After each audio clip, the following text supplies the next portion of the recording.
আজ আমি তোমাদের কাছে চিংড়ি মাছের মালাইকারির ভিডিও নিয়ে চলে এসেছি। প্রথমেই চিংড়ি মাছগুলোকে নুন আর হলুদ দিয়ে ভালো করে ভেজে রাখতে হবে।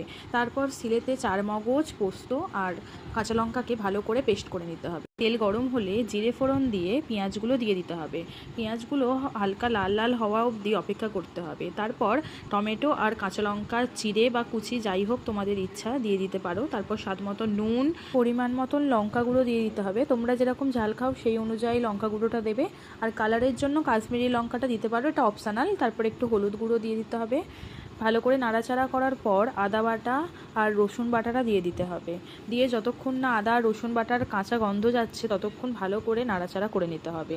সব কিছু ভালো করে কষানোর পর একে একে চিংড়ি মাছগুলো দিয়ে দিতে হবে। তারপর চিংড়ি মাছগুলোকে ভালো করে নাড়াচাড়া করে নিতে হবে। এবার আগে থেকে বানিয়ে রাখা পেস্টগুলো একে একে দিয়ে দিতে হবে। তারপর আবার ভালো করে মিক্সড করে নিতে হবে। তারপর এতে অ্যাড করতে হবে নারকেলের দুধ। আবার কিছুক্ষণ ভালো করে নাড়াচাড়া করতে হবে। ব্যাস আমাদের রেডি হয়ে গেল গরম গরম চিংড়ি মাছের মালাইকারি। আশা করি ভিডিওটা তোমাদের ভালো লেগেছে। ভালো লেগে থাকলে কমেন্টে জানিও। সবশেষে একটা বোলের মধ্যে ঢেলে উপর থেকে একটু ধনেপাতা কুচি ছড়িয়ে দিতে হবে। ব্যাস আমাদের রেডি চিংড়ির মালাইকারি।